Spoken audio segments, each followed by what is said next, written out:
Hey, what's up there, YouTubers? It's me again, Brian, aka Gamer55551, and I am back with a My 2 Cent Nintendo / gaming video for this week, for the week of January 28th to February 3rd, 2024 though. And I do want to point out that next week I might not do another video. This mostly has to do with my birthday's coming up, and I'll spending time with family and everything like that. But I'm going to be 42 years old to be exact. So yeah, I might not do a video next week, mostly because it's my birthday and everything and that, and also the Super Bowl is happening exactly on my birthday and all. So if a video doesn't happen next week, that's probably one of the reasons and all. And also, I might be doing like a streaming of another game I might be playing. I might do that near the end of February or the beginning of March. I'm thinking and leaning towards right now doing Ghostbusters the video game, mostly due to the fact that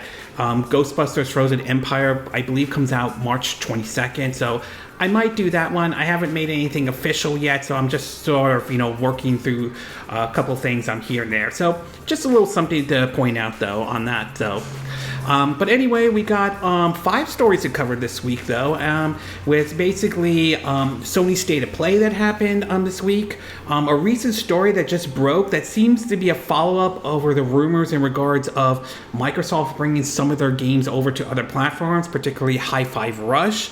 Microsoft recently had their investors calls. Some details in regards of Dragon Dogma 2, which, depending on your view, may or may disappoint some folks out there. And last but not least, though, Eido Montreal, which unfortunately fell victims to the layoffs and everything like that, especially under Embracer Group, which, yeah, I do kind of agree with some of the statements. They are imploding, it to be exact. But anyway, if you're interested in where or wondering where I got the source of these informations, links will be in the description of this video, assuming you're watching this on YouTube. But before we get started, I like to do what I like to call the quick My 2 Cent, stories that kind of caught my attention, but I'm not going to go into a huge amount of details though.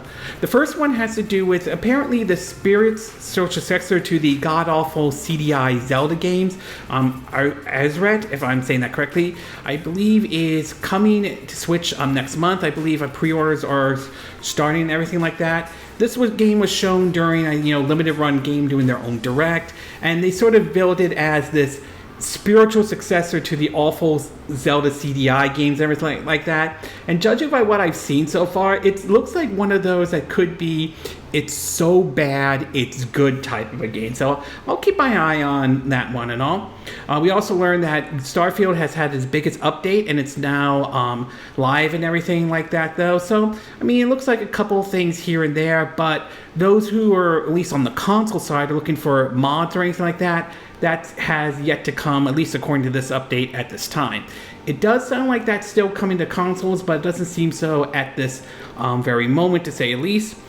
Supposedly, Xbox has hired a new GM to be head of Blizzard Entertainment. Basically, this former person was in charge of the Call of Duty games or everything like that.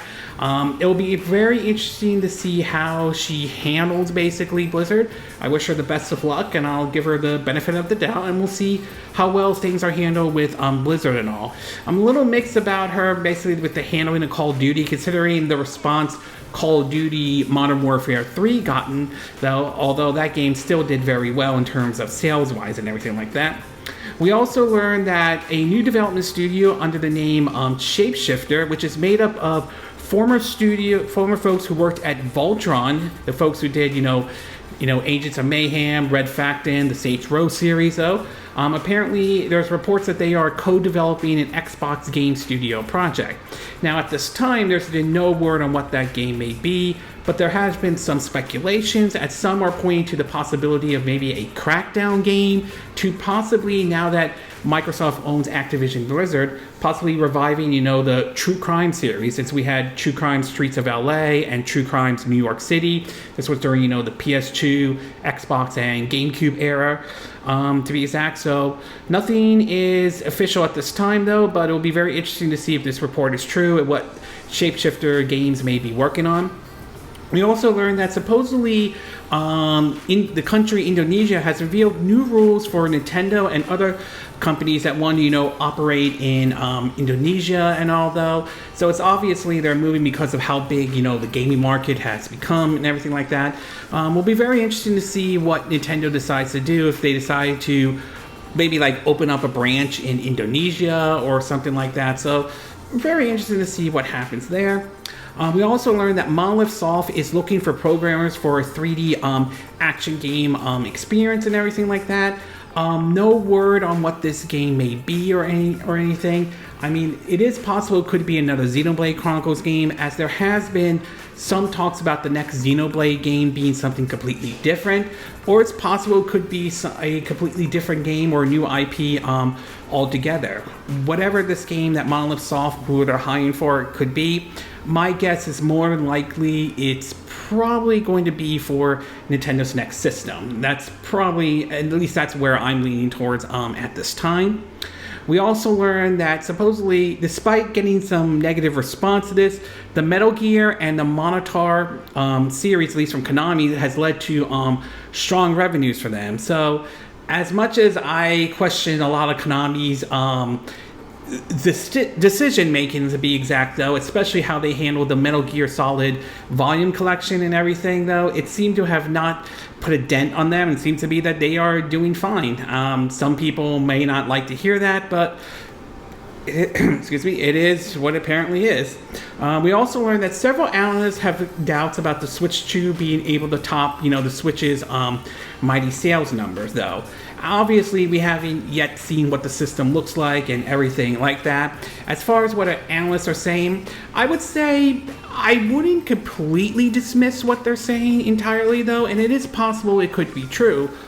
But on the other hand, though, we've seen Nintendo has defied expectations before. Many people were writing them off when the Wii U didn't do too well. A lot of people were writing off when the Switch was announced, and yet that system has done very well for Nintendo and everything like that. So, I mean, it's possible the next system may not get the kind of numbers Switch has had, though. Still be successful, but maybe not catch that numbers. But, again, we've seen some odd things happen before, so right now, I would say it's too early to tell if the Switch 2 or the Switch successor, whatever it might be, it's too early to say if it will be able to catch up to the kind of sales number that the Nintendo Switch has right now. So time will ultimately tell once Nintendo starts revealing the system, once we know what it is and everything like that. So we'll find out. But I would say I'm not dismissing what these analysts are saying, but I won't deny that it's too early to tell whether the system will be able to catch up to the Switch numbers or not. We also learned that basically EA supposedly can't comment on a Switch successor at this time, but amidst improvement of platform are good for business. While part of me would thinks this sound nice, it is worth pointing out this is EA we're talking about, and they have kind of snubbed Nintendo ever since, the Wii U era and all, and they hardly put a lot of their games on the Nintendo Switch and all, despite the Switch becoming a success. I remember reading at one point how investors asking why you didn't bring this game or that game to the Switch. And their CEO, Android Wilson, basically comes up with excuse after excuse. So, I'm not holding my breath of EA supporting the Switch as the next system. I mean, don't get me wrong, I would like to see some of the Dragon Age or the Mass Effect Legendary Collection come to the Switch successor, but this is EA we're talking about, and given their track record, at least in terms of support from the Nintendo platform, I'm not holding my breath at this time. We also learned that apparently Nintendo has put up a WarioWare website which contains, information about WarioWare and everything like that. And for whatever particular reason, they have basically put in something that is called a dedicated fart button or an Aurora button. It's basically tapping, Wario's ass and hearing fart sounds, though. And if you hold it down, let's just say, takes a number 2. It's weird. Why this exists, I have no idea why it exists or anything like that. But It's weird, it's bizarre, and it's what makes WarioWare though. Though I would love for Nintendo to take the Wario character and actually do an actual new entry in the Wario Land series. That would be nice if they could actually do that though. And last but not least, we are learning that supposedly next week, at least according to this leaker, that the Nintendo Direct is going to happen though. Again, nothing has been official as to the recording of this video, and we'll have to wait and see if it is going to happen or anything like that. Many people believe that Nintendo usually does it in around like the first month of February, so it will be interesting if this Direct does happen.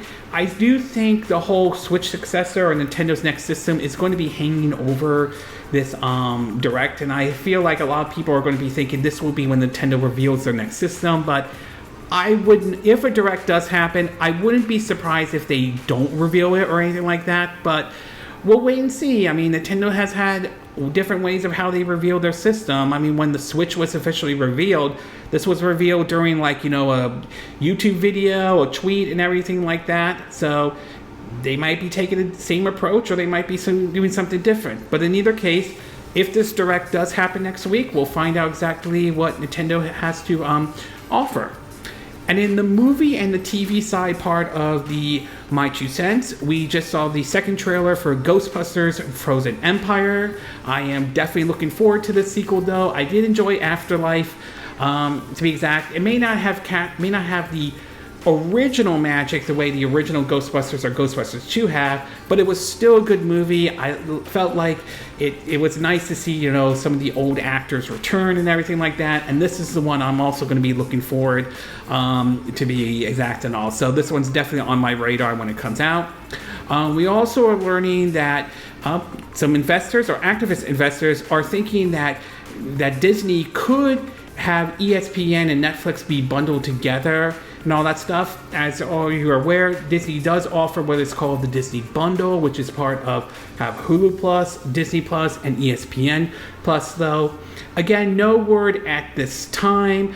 I have my doubts Disney will do something like that. I think right now we're seeing them trying to combine Disney Plus or that kind of stuff with Hulu. I think that's the direction Bob Iger and others are going. It doesn't seem like we're seeing anything with Netflix at this time, so we'll have to wait and see if this happened.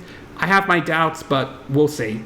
We also learned that supposedly Marvel has released some of their movie slates for 2025 and all, though, as some of you are aware, we're only going to have one Marvel MCU movie this year, and that will be Deadpool and everything like that. So, I mean, we'll see if in 2025 or this year they could get the ball back rolling, though. 2023 was kind of mixed for them, though. I mean, Guardians of the Galaxy Volume 3 was great, but their outing this year with the other MCU movies were mixed at best, although I did enjoy Ant-Man and the Wasp Quantumania, though. I still thought that was the best Ant-Man movie out there and all. We also learned that supposedly Amazon Prime has now started with their ad tiers, or streaming has now started putting ads into their streaming service and all. For me though, having started watching The Boys and everything like that, I've seen really only 3 ads to it. One at the beginning and then the usual, like that stuff. It's still a mixed bag for a lot of folks, and some folks aren't exactly happy about this. And although Amazon has offered an option that we could get ad free, but I think it's like $2.99 a month though. Personally, I'll wait until they start seeing what they offer, if they do something for like ad free for like a whole year or anything like that. But right now, it does seem not everyone's a fan of it, including some of the writers who write some of the shows for Amazon Prime and all. We also learned that a person by the name of Brian Allen, or BYRN, is basically looking to an offer to buy Paramount and everything like that. Supposedly he's the one who also owns, the Weather Channel and everything.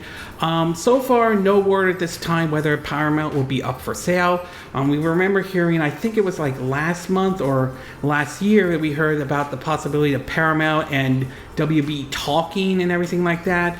But again, supposedly for what we understand, the talks are early, so no word if this merger or acquisition will actually go through or not, though. But we'll see if basically basically what we could get with this one, though. We also learned that from Matthew Vaughn, he believes that Deadpool's Ryan Reynolds and Hugh Jackman will save, the Marvel Cinematic Universe, though. He has directed, several of, the X-Men movies and everything like that. I will admit that the MCU has been sort of a tough spot and everything like that, but I am curious to see how Deadpool 3 will play out, especially now that that's going to be in the MCU. And speaking of which, so far the synopsis or some of the plot has been officially been released and everything like that. It's still going to tackle the multiverse, and then there's been rumors about what we could see in it. Hell, I've heard rumors of Taylor Swift making an appearance in Deadpool 3, which if that does happen, I'm very curious to see how they are going to use Taylor Swift in Deadpool 3. Then again, we know Deadpool is known for breaking the fourth wall, so I'm sure they would come up with some very weird and odd idea or something like that. We also learned that Jim Carrey will be returning for the third outing as Dr. Robotnik / Eggman in the upcoming Sonic the Hedgehog 3, which I think is nice. I do think the first two Sonic movies were good and all, and I thought Jim Carrey playing Dr. Robotnik was certainly a highlight for those movies. It's going to be interesting to see how this one does, though, because before that, those movies did very well, but that was before the Super Mario Bros. Movie came out. Now that movie has already been out and has a $1 billion box office, and it's the amount of money it made off at the box office, it's going to be really interesting to see how the third Sonic the Hedgehog movie does, though. Like I said, I enjoyed the first two, and I do have some high hopes for this one, but we'll have to wait and see. Supposedly they may show a trailer during the Super Bowl, but we'll find out, though. And last but not least, and unfortunately this is sad news, it's been reported that actor Carl Weather, has passed away, I believe at the age of 76. He basically starred in movies ranging from Predator to Happy Gilmore. He was remembered for being in, playing Apollo Creed in the early Rocky movies and all. But he's also known for playing in charge of the Bounty Hunter Guilds in the Mandalorian series on Disney Plus, though. Very unfortunate to hear him pass away and everything. And my heart does go out to his friends, his family, and of course his fans who appreciate his work and all. Okay, with the Quick My Two Cent and the movie and TV show part now officially done, we'll get started with our first story, and this one has to do with Eido Montreal, and unfortunately they unfortunately are not immune to a lot of the layoffs, and unfortunately 2023, though great for gaming, saw a lot of the staff unfortunately let go. Last week we learned Microsoft unfortunately had to let several employees go, I think over about 1,900 employees, and it came around the time they announced that they were worth, I think, like around $3 trillion and everything like that. But one that I thought that was very interesting in 2023 was Embracer Group. This was like people at one point were basically buying up all these studios and everything like that. But ever since that so-called $2 billion deal fell apart, it seems to be having some issues with Embracer Group, as they had to start doing some restructuring, including letting some studios go or basically canceling them, like Free Radical and all that. And unfortunately, we've seen a lot along with basically even Crystal Dynamics, which right now are helping out on the upcoming Perfect Dark game for the Xbox system. And now it seems another studio is suffering under Embracer Group, and that is Eido Montreal. From an article from Video Game Chronicles with an update, it points out they have not only are laying off almost 100 employees, but now it's been reported that basically there was a Deus Ex game in development, but now has been reportedly been canceled and everything like that. This was first reported by Bloomberg and everything like that, and then it basically since then they have Eidos Montreal has put out a statement on X, formerly known as Twitter. Basically, part of the statement they said is, quote, "The global economics context, the challenge of our industry, and the comprehensive restructuring announced by Embracer has finally impacted our studio. The difficult decision has been made to let go 97 people from the development team, administration, and support services. We are working to support all impacted personnel through these transactions. These very talented, high experienced people are entering the employment market, and we want them to find their next project and are helping them do so. As we navigate these difficult times, the well-being of our team is our priority, and the continuous commitment to creating games that players will be able to enjoy in the nearby future.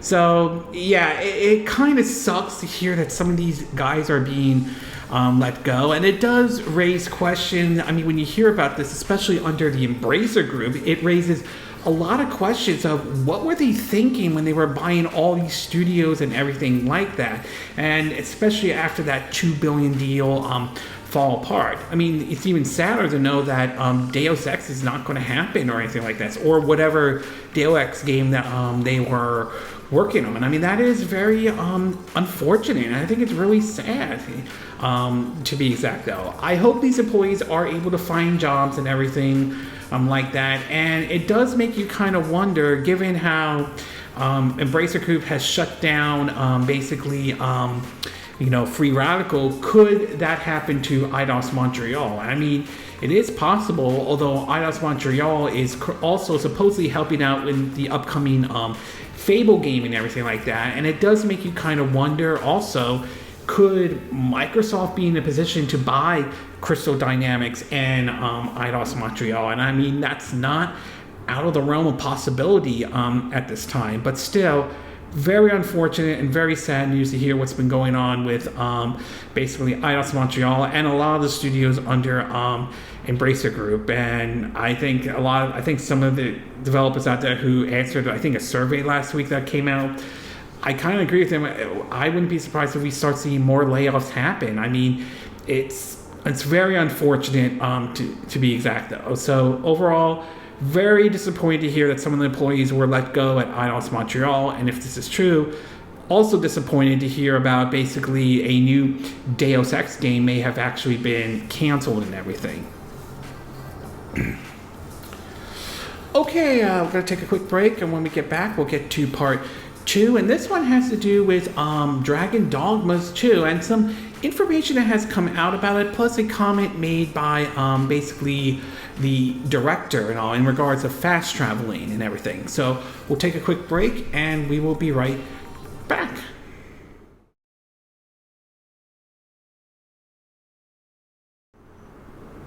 Okay, and we are back with part 2 of my 2 cent video, and for this one, we're going to be taking a look at Dragon Dogma 2 and some interesting reports that have come out, including from the director who made a comment in regards of fast travel and everything like that.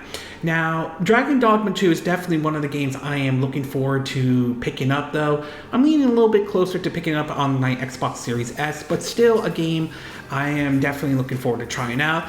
I remember trying out Dark Arisen when I believe that came out on the Nintendo Switch in 2019. It was basically the complete edition, and I thought it was definitely a good game and everything like that. I mean, I won't say it blew Breath of the Wild out of the water, but I definitely liked the approach Capcom was taking with this action RPG in particular and everything like that. And it is still a good game, and definitely one I would recommend, regardless of which system you preferred, your main system of choice may be and everything like that. Well, recently there has been some reports that have come out that, depending on your view, this might be disappointing to some folks out there, particularly if you're looking forward to picking the game up on the Xbox Series X and S or the PS5 in general, and I think also even on PC as well, which, if true, that could be also disappointing to PC owners out there as well. Several articles, including this one from Game Rant, seems to be a report has come out about basically about what the frame rate for the game will be, and basically excuse me, and of course the save slot as well. It's as reported by Push Square and also Pure Xbox as well. Dragon Dogma 2 is rumored to run only at 30 frames per second on PS5 and Xbox Series X and S, with no plans to implement a 60 FPS performance mode anytime soon. While 30 FPS is surely an acceptable frame rate for many, A 60 FPS performance option on consoles has been standard for most AAA games this generation, although I will admit not every AAA game has sort of hit that 60 frames per second and everything like that. Push Square has also pointed to IGN Japan's preview of Dragon Dogma 2, which claims that Capcom's fantasy sequel will only offer a single save slot. This is quite unfortunate for players who were hoping to test out Dragon Dogma's 2 different classes and build across multiple saves. As in the first game, there will surely be opportunities to switch up one's class, though being able to experiment with different save slots is certainly important for many fans of RPG games. While the first Dragon Dogma only provided one save slot, newcomers to the franchise who recently enjoyed other big RPGs like Baldur's Gate 3 or Starfield may be disappointed with the sequel's singular slot. Another thing to point out is the director made an interesting comment in regards of basically fast travel, which we've seen in some of these big games though, whether it's, Bethesda's games like Starfield or, Legend of Zelda, Tears of the Kingdom, or Breath of the Wild, which also has fast travel as well. Let's just say the comment the director looks like he isn't exactly a huge fan of this kind of approach, though. This is from Tweaktown, and recently this was mentioned in an interview with IGN. This is what he had to say. Quote, "Travel is boring. That's not true. It's only an issue because your game is boring. All you have to do is make travel fun. That's why you place things in the right direction, right locations for players to discover or come up with enemies appearance method that creates a different experience each time, or force players into blind situations where they don't know whether it's safe or not 10 meters in front of them. We put a lot of work into designing a game where you can stumble across something and something will happen." He also pointed out that this person isn't completely against fast travel and admits that the feature saves time. Now, in regards of all of this, I will say this though. In terms of the 30 frames per second and everything like that, I would say I'm not as hugely bothered by this and all, provided it's a steady, stable 30 frames per second and everything like that. However, I can understand why some people might be a little bit disappointed, especially if they want to see this game running at 60 frames per second, which is a little bit unfortunate, and it would have been nice if there was a way they could get the game running at 60 frames per second with maybe, lowering the resolution a bit here and there. So it is a little bit unfortunate. Do I think it's going to ruin the game entirely? I don't think it will, but I understand why people may not be happy about this and all. As far as the comment about fast travel, I have to somewhat disagree with what the director of Dragon Dogma 2 is basically saying. I do think there is a good point to it though, but at the same time, I can see why it could be annoying for everyone to go through the same area over and over and over again, just trying to get to one point here and there. I can understand why some people may find that annoying and don't appreciate that, and also I think there are certainly some arguments in favor of fast travel and all those, so I just don't entirely agree with what the director of Dragon Dogma 2 is basically saying. Does this ruin my hype for Dragon Dogma 2? No, I don't think so. I'm definitely looking forward to trying the game out, don't get me wrong, but I don't entirely agree with everything he's basically saying and all. So overall, I will admit the game running at 30 frames per second is going to be a disappointment to some folks out there. I don't think I'm going to lose sleep over it as long as it's a stable 30 frames per second, but like I said, I do wish that they did add a 60 frames per second mode in it. And like I also said, I don't 100% agree with the director of Dragon Dogma 2's comment in regards of fast travel and all. Okay, we're going to take a quick break. When we get back, we'll get to part 3. And this one has to do with basically Microsoft they have released their fiscal earnings, especially with the Xbox in general and everything like that. So we'll take a quick break, and we will be right back.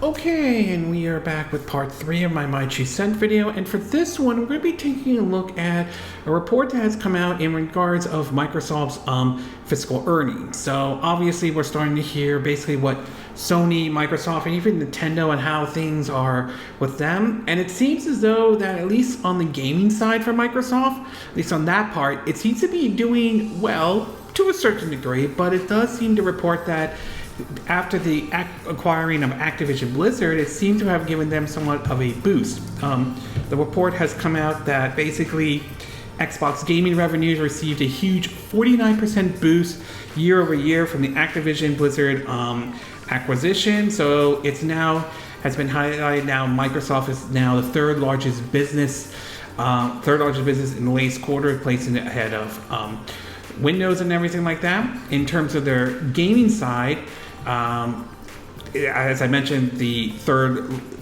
largest business and everything like that. Here's more of it that points out that, as highlighted by The Verge senior editor Tom Warren, gaming is now officially Microsoft, as I mentioned, third largest business this quarter, putting it above Windows.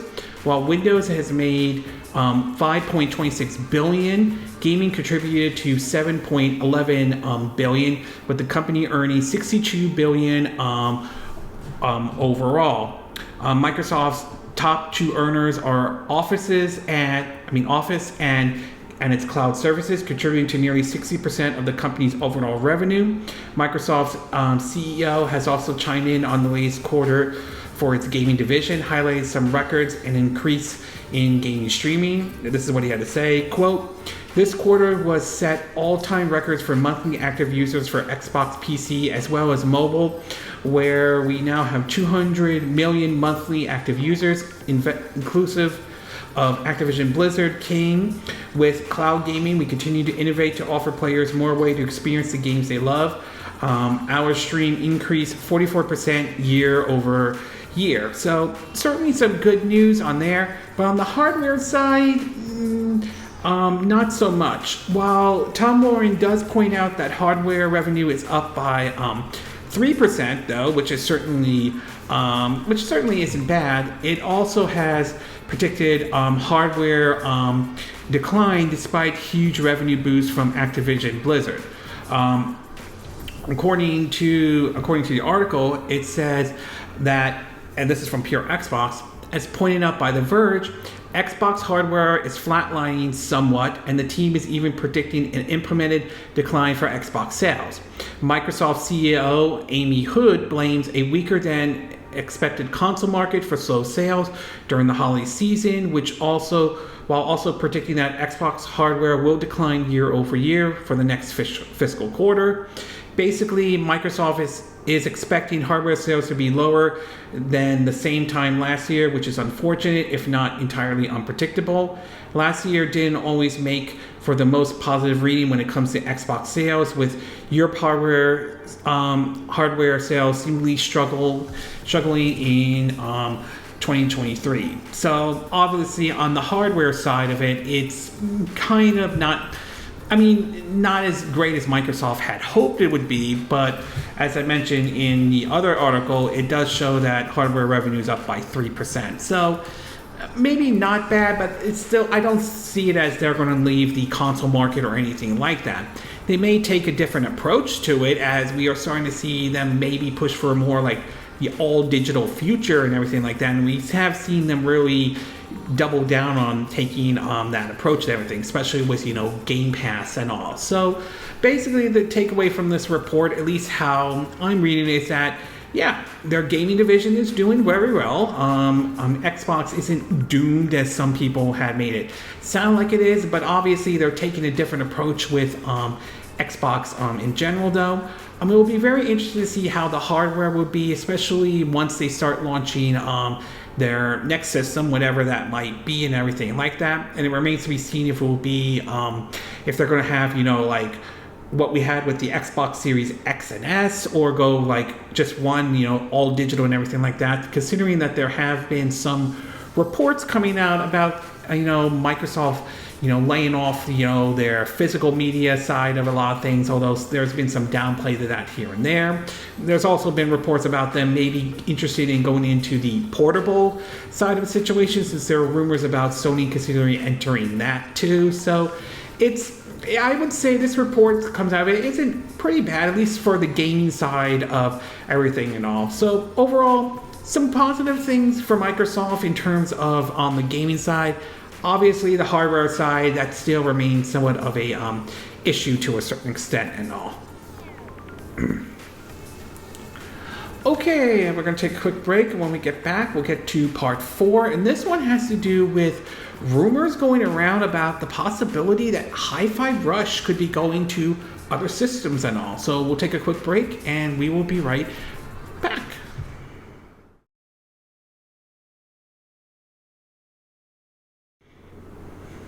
Okay, and we are back with part 4 of my 2 cent video, and for this one, we're going to be taking a look at a story that recently broke as the recording of this video, and that is, or at least one of the stories that broke, and that is basically Hi-Fi Rush could be coming to other systems. Now, back during 2023's Developers Direct, Hi-Fi Rush was shadow dropped and was shown during that Direct and everything like that. And having tried the game out myself, though, it was actually pretty good, especially from the folks at Tango Gameworks that did, Evil Within 1 and 2 and Ghostwire Tokyo. And this was actually a very fun, 3D platform game from the developers and everything like that. Not only that, the game also did get nominated for, did get nominated for several awards, but I think it won for, best audio and everything like that. So definitely good for that game and all.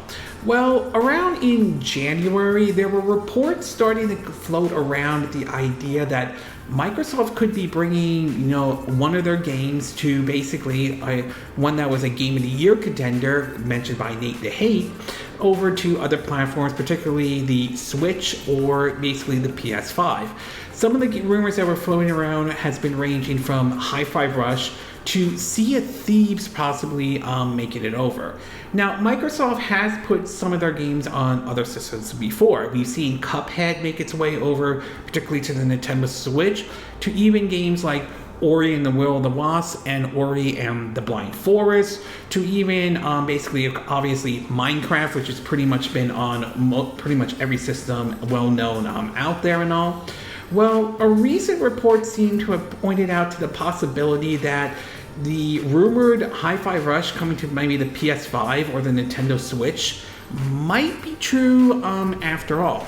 From an article from Video Game Chronicles, it reads that, quote, Tumblr user random CATTAI has data mined the latest update and found the textures. In terms of this has to do with some of the shirts and everything like that Microsoft has been sort of putting out, I think for the characters and everything like that, is textures for not only the 4 new shirts and the exclusive Xbox, Epic, and Steam ones, but 2 other shirts which aren't currently in the game but appear to have been made for future PS5 and Switch ports. The apparent Switch shirt is red and says "Rock Out Anywhere," a reference to the Switch portability. While a blue shirt saying "I'm Here, Baby" appears a reference to the game finally arriving on the PS5 after a year of Xbox console exclusivity, though. Some are pointing out that the "I'm Here, Baby" shirt, the blue one, is sort of the way Chide's holding his guitar. It's almost like a reference to Cloud's way of his holding his sword in Final Fantasy, in the Final Fantasy VII video game, though. All right, and continue on. Speculation that Hi-Fi Rush will go multi-platform soon has been ongoing for the past month, after Nate Hate's podcast claimed in early January that Microsoft is planning to bring one of its most acclaimed first-party games to competitive platforms this year. The show didn't name the game in question, but noticed that it was in the Game of the Year conversation in that year, and that it was released, leading to speculation that it could be Hi-Fi Rush. Now, could it actually be Hi-Fi Rush? Could they be gearing up to bringing this game over to, the Switch and the PS5? The normal response would say, no, this isn't going to happen, but I will say, like as I said before in the past, this generation of consoles, we've seen certainly some things that we've never would have seen before in the past. We've seen, like, Nintendo put some of their games on mobile devices, like smartphones and tablets. We've seen Microsoft put some of their games on other platforms, including ranges from the PC to even their competitors, to Sony putting some of their games onto the PC and all. So I wouldn't completely rule out the possibility that Hi-Fi Rush could technically make its way over to the PS5 and the Nintendo Switch. If it is coming to the next system, though, it would be very interesting to see if this is announced during, let's say, the rumored Nintendo Direct that's supposed to happen next week and everything like that. If that is true, then it is possible they could announce this basically during the Nintendo Direct. This wouldn't be the first time we saw something like this. I remember when Cuphead was announced during Nintendo's Indie World showcase, and that was kind of a bit of a surprise for some folks. So it certainly isn't out of the realm of possibility and anything like that. I mean, even if this is true, even if this report is true that Microsoft is planning to bring Hi-Fi Rush to other systems like the PS5 or the Nintendo Switch, I still view it as that they're probably going to do this on a case-by-case basis. Do I expect Microsoft's going to release every game that they're working on to other competitors?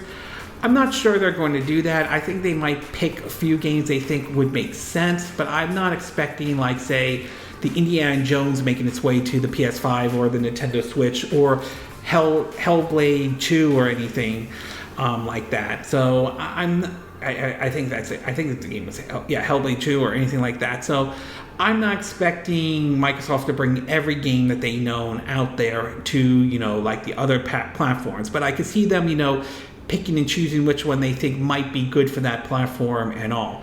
And of course, this has led to the speculation of Microsoft going third party too. Is this the end of console exclusivity? And some people are saying that this is good, that exclusivity is bad and everything like that, which to some extent I do agree with that, but to another extent, I think there is some advantages to exclusivity. One example is Bayonetta 2, where in this case, Nintendo was willing to 100% fully fund that game in exchange of making that game an exclusive to their system. So there's one area where I agree with exclusivity, but I can understand why some people are not a huge fan of exclusivity and everything like that. So overall, for now, this is a rumor and everything like that, but I'm leaning towards the most likelihood that this could basically happen. We'll have to wait until we hear an official confirmation, though at this time of this recording we haven't heard anything yet. But I wouldn't be surprised if this was announced, let's say, or at least the Switch version, at a Nintendo Direct, assuming the rumors about the Nintendo Direct are true or anything like that happening next week or not. And if this is coming to the Nintendo Switch, I am very curious to see how Hi-Fi Rush is going to run and play on the Nintendo Switch and all. Okay, we're going to take a quick break, and when we get back, we'll get to our fifth and final part of our My 2 Cent video. And for this one, I want to take a look at my take on Sony's State of Play that they had on this week. So we'll take a quick break, and we will be right back.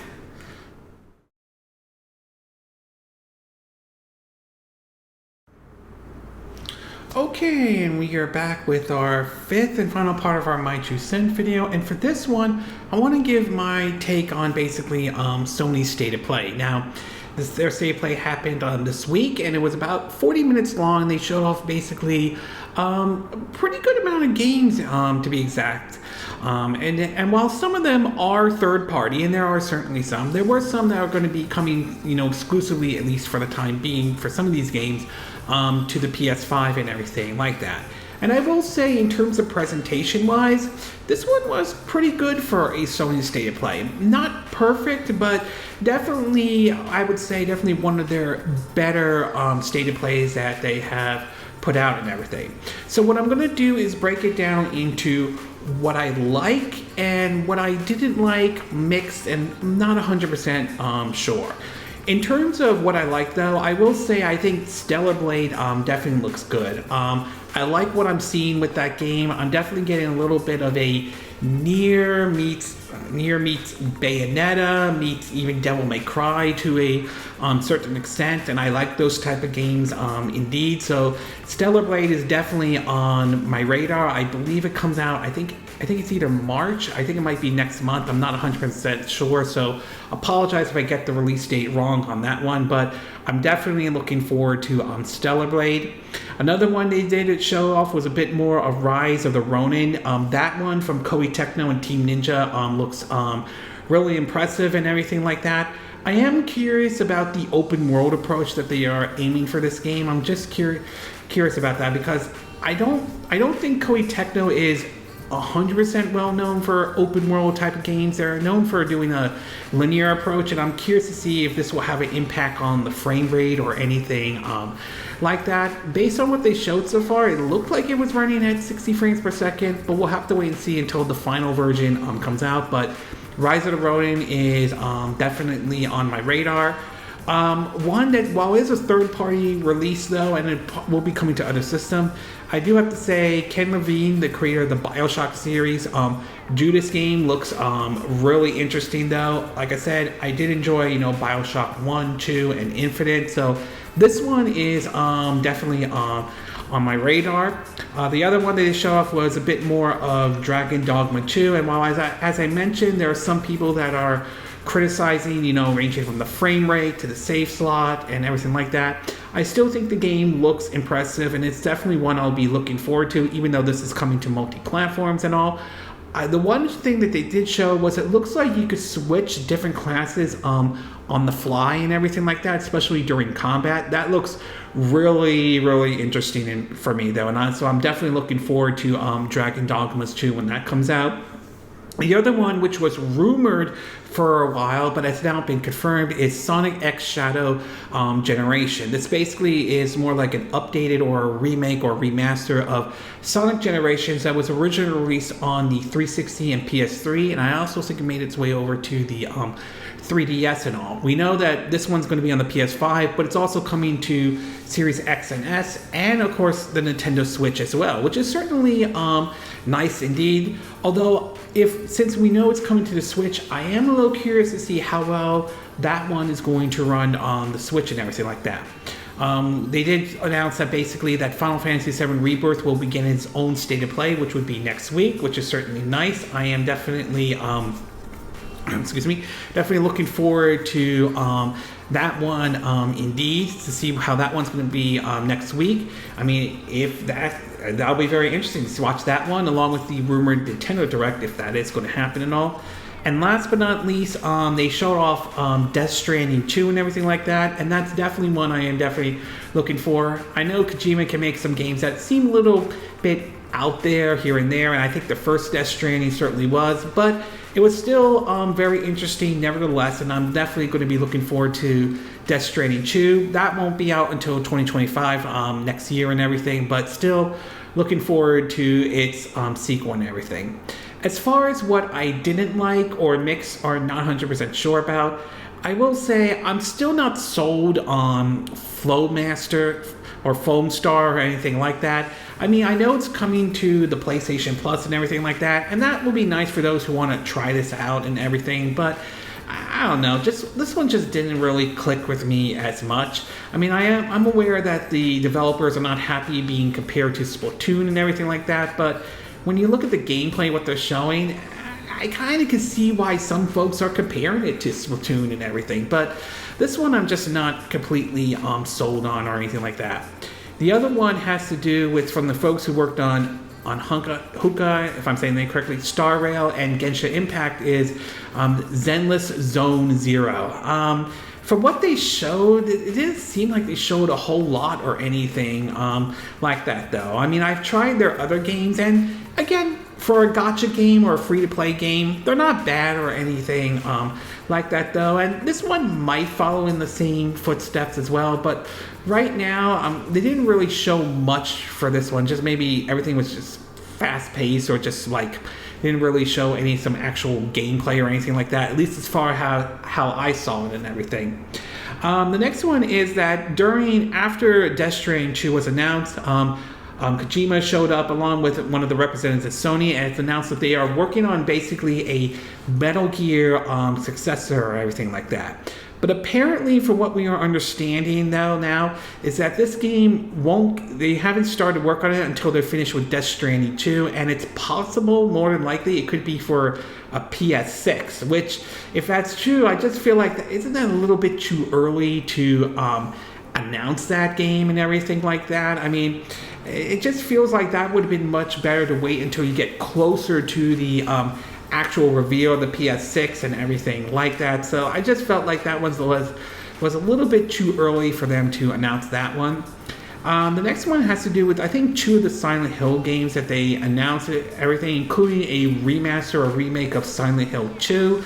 I would say I'm very mixed on this one. While it is possible they could be good, we've seen Konami and how they've, handled some of their IPs, or how they've handled some of the situations, and it hasn't been as great as a lot of people have made it out to be. So I'm very mixed on the Silent Hill announcements that were basically made. So we'll have to wait and see how the games play out and everything like that.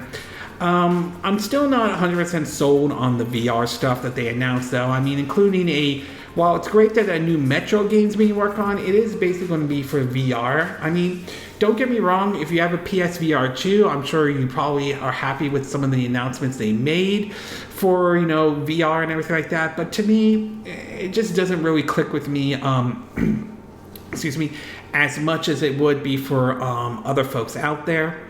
And last but not least, I will say I am a little disappointed with some lack of some first-party announcements. Like, I would have been a great opportunity to see more of, actually maybe the Wolverine game that they may be working on, that we know basically Insomniac is working on and all. I mean, haven't heard anything from what Sucker Punch might be doing, or Naughty Dog might be doing, to be exact. So there were some first-party games that I would have liked to hear basically announced during this Sony State of Play, and I do think it was a little bit unfortunate that they didn't announce anything like that. Overall, I would say this was definitely one of Sony's better State of Plays that basically happened, though. I think that they had some pretty good announcements here and there. Like I said, I think to me, Rise of the Ronin and Stellar Blade were sort of the big highlights for me, though, along with Judas, Sonic X Shadow, and Dragon Dogma 2 and Death Stranding 2. So there were some pretty good announcements, though, but there were some games like I said, I'm not sold on Foamstar. I'm not sure about Zenless Zone Zero. And I felt like some announcements, like the Metal Gear successor, I think was a little too early. But I will admit this was definitely one of their better State of Plays. And I think that certainly is a good thing. It'll be very interesting to see when their next State of Play does happen. Obviously we know, or let me correct that, obviously we know that the Final Fantasy VII Rebirth is going to get its own State of Play. It'll be very interesting how much they cover on that one. We know that there are rumors about possibility they'll drop a demo, which, if that's true, I might be willing to try the demo out for the upcoming Final Fantasy VII Rebirth and everything. So outside of the Final Fantasy VII Rebirth State of Play, it will be interesting to see when their next State of Play happens and everything like that. So with this one being good, it's now going to be very interesting to see what Nintendo does with their Nintendo Direct and everything like that. Hopefully the rumors about it coming out next week are true, but we'll have to wait and see and everything. So I would say for this State of Play, I would say this was, like I said, this was definitely one of their better ones that they have done. Okay, this concludes this My 2 Cent video for this week. And again, these are my opinion. What are yours? What are your thoughts about the layoffs at Eido Montreal and reports that a Deus Ex game has been canceled over there? Do you think are you very disappointed to hear this? Do you think Eidos Montreal needs to get away from Embracer Group or anything like that? Do you think another studio might buy them, like say Microsoft or someone else out there? What are your thoughts about this report about 30 frames per second on the consoles for Dragon Dogma 2? Does that kill any hype for, Dragon Dogma 2 for you, or are you not worried about it? And do you think that the director is right in terms of his comments about fast travel and anything like that? What are your thoughts about this earnings report that Microsoft has put out? Are you pleased to see how the gaming sector is doing very well? Are there some concerns with, hardware decline despite, the revenue boost that they got from buying, Activision Blizzard? What are your thoughts about this rumor about Hi-Fi Rush coming to the PS5 and the Nintendo Switch? Do you think this rumor is accurate in any way? Do you think we will hear an official announcement of those games coming to those systems? Do you think it could be announced, let's say, at a Nintendo Direct, if that happens at all? And what are your thoughts about Sony's January 31st State of Play? Do you think that this was their best state of play that they have done? Do you think they could have done a better job with it? Were you happy with some of the announcements they made? Were you disappointed with some of the announcements that they were made? Were there games you wish that they had announced during this Sony state of play? Do you agree with what I said in this video? Do you disagree? Do you have a difference of opinion? As always, sound off in the comment section below. Let me know what you think. And if you do like this video, I hope you hit the like button. I would appreciate it. And I hope you do subscribe to my YouTube channel. If you do, make sure you hit the bell icon for notifications for any new videos I put up. Also, feel free to share this video if you want to, and feel free to donate to my channel if you like. You could do it through PayPal me or Patreon or Steam Lads. Links will be in the description of this video, assuming you're watching this on YouTube. And I will see you again next time when I do another video. Hopefully that'll be soon. Until then, from Southern California, I wish you all a good day then. Bye.